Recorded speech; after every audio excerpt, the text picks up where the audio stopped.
Why is tobacco control important to you? Originally, tobacco control is important to me because of environmental justice, but the more that I learn and the more that I find out about my own family's experiences with tobacco, the more I've wanted to be a part of this. I used to kind of think, and I think a lot of people think this way, that tobacco was a relatively small problem. Only some people are doing it. It's a personal choice, things like that. And after joining YAFT, I realized that there's a lot more to it than that, and there really isn't much choice involved. Um, my grandmother passed away recently, and I found out that she smoked for much of her young life. She smoked through um, all four of her pregnancies with my mom and my aunts and uncles, and she developed COPD. And she spent a lot of her older life very, very fearful of not being able to breathe because she had extreme respiratory problems, and she got to a point where she was so weak that it was hard to use her own inhaler. And I want to talk about this because my grandmother was an incredible woman. She had an iron will and she had unmatched determination. I mean, this woman went to medical school at a time where women did not become doctors. And I'm saying this because there really isn't a choice left to people. The tobacco industry is manipulative and it is deceitful and it gets people. And individuals really don't stand a chance trying to stand up to that on their own. But as a community, we do. As a community, we do have the power to say, no, you're not going to do that to my friends, my family, to me.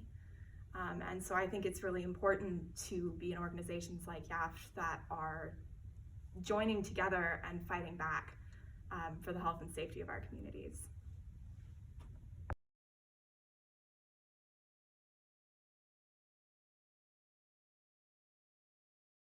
Name is Adelita Serena. I am I'm a mom. It's one of the very first things that comes to mind when I think about who I am. And everything I do is to really, support the well-being of my children and also our household, but also, as a mother, I have instincts to want the best for our youth. I had a pretty different upbringing from youth today. I grew up where there wasn't, cell phones. I think, okay, I'm aging myself, but there was maybe pagers back then. But it was a time where, I grew up from in a farm working family. Born in Southern California, migrating to Salinas, and also then myself moving to Woodland in the Sacramento region to raise my own kids. But when I was in Salinas, it was a really important time for me where I was discovering who I was, discovering what kinds of things drove me. And, I was in a time and lived in a place where there was a lot of gangs and gang violence in Salinas. I lived in East Salinas, and there was a lot of shootings and drugs, and I knew because it was so prevalent, and by just being exposed to it every day, I knew that was something I didn't want for myself. There was a lot of teen pregnancy. In my high school, it was like a pregnant girl almost in every room, in every classroom I sat in. And there was even a daycare at the high school for mothers, students who were moms already. So teen pregnancy, gangs, and drugs were a problem in my community. But that was basically, a symptom of a much larger issue. And I definitely felt like that was something I didn't, want for myself. So to go against the grain, meant, just completely, um, being involved in things that were different. I would hang out in the theater room, and I was in theater, And it was kind of my safe space to just express myself and, be with others that were into being on stage, and also just, having fun and feeling that we could express ourselves safely and just in a positive way.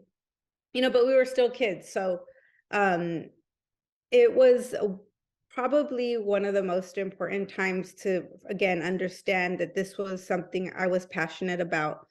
And that was my first exposure to feeling safe to use my talents to be in my community in a way that wasn't like, the the the the thing that everyone saw around us, which was, you know, poverty, drugs, gangs, and all of these other things that plagued our community. What I find most powerful is that communication is really important and critical in so many settings, in so many ways, and especially teaching the skill set to young people really is important at a young age, because it's something that again, if there is an injustice happening, whether it be in the home, in the classroom, in a work setting, it's really important to be able to vocalize that and assert your own, form of boundaries, and say, hey, this is who I am. I am asserting, my ability to keep myself safe, and this is how I'm going to set my boundaries. And what's important about that is that, this is a skill set that will serve you your whole life. And it's something that I have, embedded in me at this point, is being able to, take something and teach it to large audiences, and also really taking a subject matter and being able to effectively deliver it, to folks. But what's really important is being able to be genuine about, what you're doing, that you're passionate about it, and that you're able to, project that with whatever you're doing, or, really we might feel like a small, very small compared to this big problem, right? But, what I have been taught is collectively, yes, maybe one person might feel small, but I think is what people are missing the point about when they feel this kind of anxiety around, like, I can't, maybe I'm not, a powerful enough voice, is that, it only takes one voice to really pull in others that are feeling the same, and then it becomes a collective movement. So it really requires like the bravery of a few to bring in everyone else who is actually resonating with some of the messaging that you might have, right? My name is Kariha Maulana Zada, and I'm the current president of YAFT. Awesome. And why is tobacco control important to you?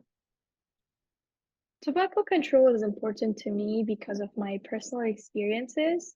Growing up, I was surrounded by the impacts and effects of tobacco and those who would smoke, and I thought, it's their fault, and I used to blame them. Growing up, one of my uncles, he used to smoke a lot. Like he used to smoke to a point where like he would use one or two packets of a cigarette in a day, and he would be fine with it. And to him, tobacco was just a way to, overcome some of or forget some of the challenges that he was dealing with in his life.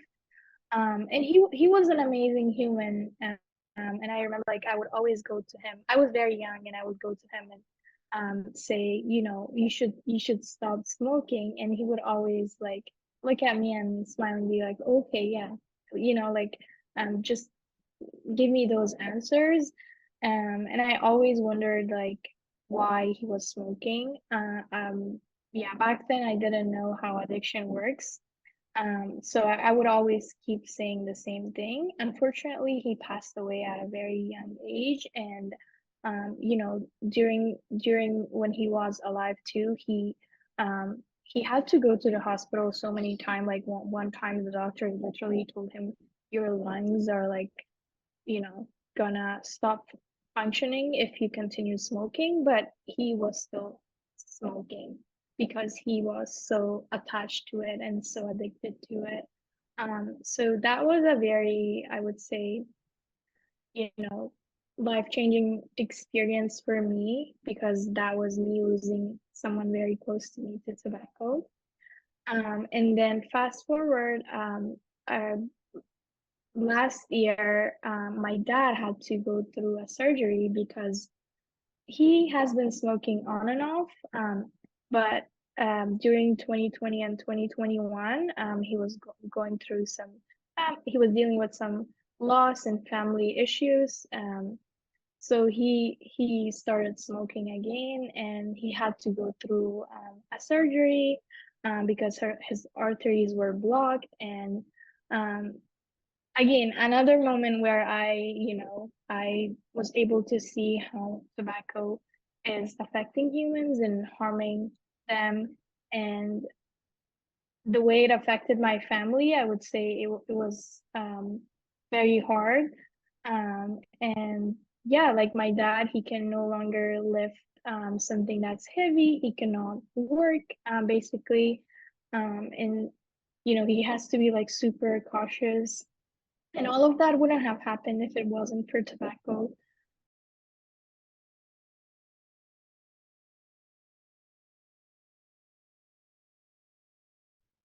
Hi, my name is Chelsea King, and I am a coordinator for the Young Adults Fighting Tobacco Coalition. And I'm also former president of the coalition as well. So I'm really excited to see how far YAFT has advanced over the years. We started in 2019, and where we are now, it's just amazing to see the development of the program and of the coalition over this time. Some of our greatest accomplishments include all of the cleanups we've done. We've collected over 3,000 cigarette butts over the past few years, which is amazing to think about. We have also passed policy, which is awesome. One of our biggest wins actually just happened recently, where we've helped one of our local community colleges go smoke and tobacco free, which is a huge win, and something YAFT has been working towards for a really long time. We've also helped pass some smoke-free ordinances in certain counties. So it's been really amazing to work in YAFT and to see all the work we've done. And we're also developing even more. Now we are going out to the community and running youth summits that help train youth and young adults on how to become advocates in their own community. So we really have accomplished so much over these past few years, more than I think we could have imagined. And I'm so proud of all of our members and all of our past members and everyone that's been a part of this coalition and everyone that's helped us out along the way. We are just so incredibly grateful. And we have done so much. And it just shows that if you're passionate about this sort of work, join coalitions like YAFT, go out there and join a group of like-minded people, and you will get so much done. You will accomplish so much. It's just really getting out there and telling your story. And obviously, if you want to learn about YAFT, or if you want to join us, feel free, send us an email, visit our website. We would be more than happy to meet with you. And of course, we also have our podcast, which has been going on for a few years now, which we are also very proud of, called the Jen Green Podcast. But yeah, thank you all for everything and for watching this documentary. This has been another project that we've been working on for over a year now, and so we're really excited to see how it's developed.